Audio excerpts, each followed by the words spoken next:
Саламатсыздарбы, Ош ТВ-нын түз эфиринде жаңылыктардын кезектеги чыгарылышы. Студияда мен Зайырбек Жуманалиев.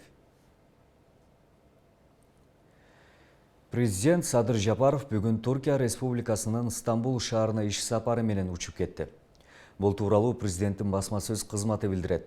Сапар алкагында мамлекет башчысы түрк тилдүү мамлекеттер кызматташтыгынын катышуучу өлкө башчыларынын жашыл технологиялар жана санариптик тоордогу акылдуу шаарлар темасындагы 8-чи саммитине катышат.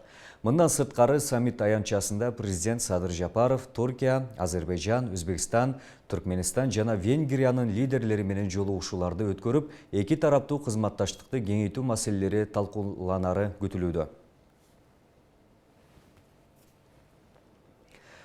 Парламенттик шайлоого ар бир шайлоо тилкелер даяр болушу зарыл. Бүгүн өзгөчө кырдаалдар министрлигинин Ош шаарындагы башкармалыгы калаадагы шайлоо тилкелерин текшерүүгө алды.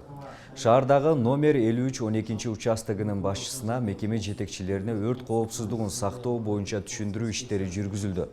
Шаардагы тилкелердин ар биринде 2ден кем эмес чыгуу эшиктери болушу зарыл. Бул өрт катталган учурда жарандарды эвакуациялоого түзүлгөн шарт болуп эсептелет. Ар бир мекемеге текшерүү актылары түзүлүп, кемчиликтер айтылды. 10 күндөн соң дагы бир ирет текшерилип, кемчиликтердин калыбына келиши көзөмөлдөнөт. Ош шаары боюнча 78 шайлоо участогу болсо, алардын 61-и текшерилип бүттү. Бул шайлоо тилкелеринде инспектор курам менен бөлүп берилген, текшерүүлөр жүргүзүлүп, азыр ушул шайлоо тилкелеринде төрагаларга жана ошол мекеме ишкалардын жетекчилерге, шайлоо тилкелери жайгашкан жерлерге кандай өрт коопсуздук иш-чаралары боюнча биздин өзүбүздүн текшерүү актыларына берип жатабыз. Мына ошондордон бул боюнча жазып туруп, буларда биз кандай иш-чаралары каралыш керек. Ушулар жазылып, мөөнөттөрү берилет. Ошолорду камсыздоо боюнча шайлоо башталганга чейин. 12 ноябрда Россиядагы шайлоочулардын тизмеси боюнча маалыматтарды тактоо үчүн жарандардан келген арыздарды кабыл алуу аяктайт.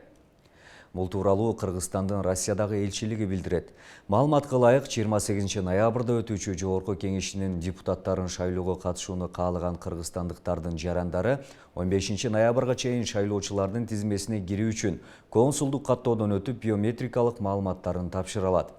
Элчилик Кыргызстандын жарандарынын алдыдагы добуш берүүгө активдүү катышууну жана Москва, Санкт-Петербург, Сургут, Самара, Краснодар, Казань, Екатеринбург, Новосибирск, Красноярск, Тюмень, Томск, Иркутск, Якутск, Владивосток жана Южно-Сахалинск шаарларында ачылган шайлоо участкаларына келүүнү өтүнүшөт.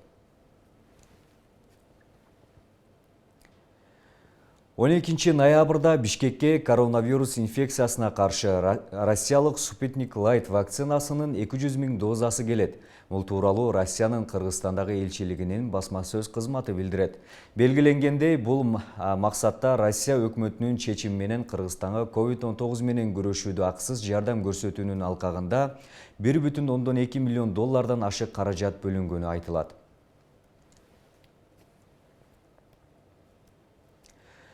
Кыргызстанда акыркы суткада COVID-19 коронавирустук инфекциясына каршы 12 924 адам эмдөөдөн өттү. Бул тууралуу республикалык штаб билдирет. Маалыматка ылайык, анын ичинен 5325 адам вакцинанын биринчи дозасын, 7599 жаран экинчи дозасын алды. Өлкө боюнча жалпы 1,22,280 адам вакцинанын биринчи компоненти менен, ал эми 798,492 жаран экинчи компоненти менен эмделди. Кант диабети менен ооруган бейтаптардын коронавирус илдетин жуктуруп алуу коркунучу 4 эсе жогору. Бүгүн Ош шаардык номер 1-үй бүлөлүк дарыгерлер борборунда 14 ноябрь бүткүл дүйнөлүк диабет менен күрөшүү күнүнө карата иш-чара уюштурулду. Анда ар бир жаран кант диабети боюнча акысыз текшерилип, дарыгерлер оорунун алдын алуу боюнча түшүндүрүү иштерин жүргүзүштү. Ал эми Ош шаарында 4000ден ашуун жарандан кант диабети аныкталса, өлкөдө кант диабети менен ооруган 71 000 адам бар. Мындай иш-чаралар жер-жерлерде улантылат. Негизги максат оорунун алдын алуу менен бейтаптардын санын азайтуу.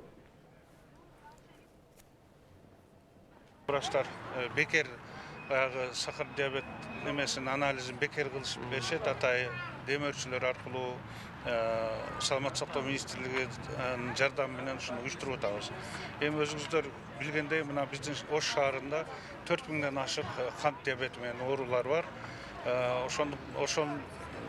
Ошо керектүү негизинде биз мына жерлерде атай кабинеттер ачтык. Атай кант диабеттердин школасын ачып атабыз. Ардактуу көрүүчүлөр, соңку сааттарга алынган кабарларыбыздын топтому ушулар менен жыйынтыкталат. Ал эми жаңылыктардын толукталган чыгарылышын кечки саат 19:00 түз эфирден көрө аласыздар. Мен сиздер менен коштошом. Күнүңүздөр ийгиликтүү улансын.